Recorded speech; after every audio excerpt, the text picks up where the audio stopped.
ලෝතුරා සරුවයි සම්මා සම්බුදුරජාණන් වහන්සේලාගේ අනන්ත වූ ලෝතුරා සරුවඥ ධාතුන් වහන්සේලා වැඩිම ප්‍රමාණයන් ලෝතුරා යමා මහ පෙරහැර පාමින් ජීවමාන වැඩින් අනුරාධපුරේ ස්වර්ණමාලි මහා චෛත්‍ය රාජයාණන් වහන්සේ දවස් දෙකක් සුණු පිළියම් කළා. දවස් 8ක් මුළුල්ලේ සෑ මහා සෑ රජාණන් වහන්සේ පහයි විද්‍ය පාදර පහයි විශ්යට වැඩම කරලා රාත්‍රී 8:00 වේද්දෙන් ඇමදුවා කුණු කසල අයින් කළා.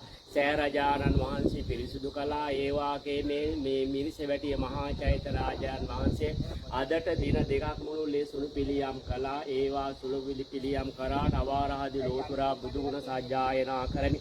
ආශිර්වාද ස්වාමීන් ප්‍රතිපාති පින්කම් මාලාව සිදු කළා. මේ සියලු පාරමී පුණ්‍ය සම්භාරය ගෞරවණීය පින්වත් මේ සහෝදර සාමින් වහන්සේටත් මේ සියලු දෙනාට සහභාගී මේ සියලු දෙනාට ඒකාන්තේ මේ පාරමී පුණ්‍ය සම්භාරෝ සියලු දෙනාම සතුටින් අනුමෝදන් වේවා. සියලු දෙනාම මේ පාරමී පුණ්‍ය සම්භාරෝ සතුටින් අනුමෝදන් වී සියලු දෙනාම දස පාරමිතා භූමියේ දස පාරමිතා ධර්මයෝ නිරුක් නිරෝගී සුවපත් භාවයෙන්ම මුදුන්පත් කරගෙන යම් දවසක යම් මොහොතකදී ත්‍රිවිද්‍යා සත් අභිඥා සහිත අර්ථ ධර්ම නිරෝධ ප්‍රතිපාණ කියන සියෝ පිළිසෙලියා පාසකල ක්ලේශන් ප්‍රදීන කර මහරහත් භාවයට පත් සියලු දෙනාම ලෝතුරා අමා මහ නිර්වාණ අවබෝධයෙන්ම නිවි සරසේවායේ සදා මාගේ සියලුම පාරමී පුණ්‍ය සම්භාරෝ මේ සියලු දෙනාටම මා සතුටින්ම අනුමෝදන් කරමි. සියලු දෙනාම සතුටින්ම අනුමෝදම්ම